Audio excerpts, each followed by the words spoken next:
Away, how many people are suffering quietly while performing loudly? Word of the day, modesty is not failure.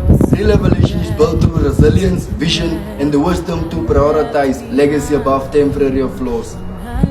Die line is heavy. Party mense smile outside, maar binne fight hulle storms nobody talks about. Wearing affordable or unbranded clothes doesn't mean you are poor. Sometimes it means you understand responsibility, a family to feed before community to impress. En dis waar mense verkeerd kyk. Everybody wants the image, the lifestyle, the validation, but nobody talks about the pressure behind it. Education is not the enemy.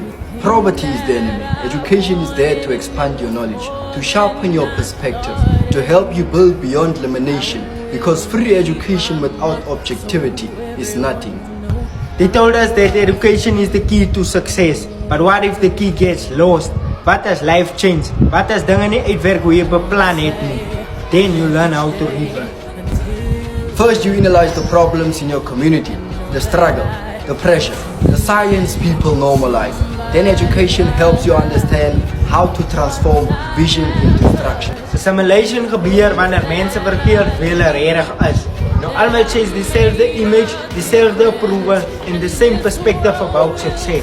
That's why purpose matters. Not everyone was created to think the same, to dress the same or even dream the same. Because an educated mind can always rise above. Maar knowledge beteken niks as jy nie glo in jouself. Maybe the reason you feel different is because your future was never designed to look ordinary.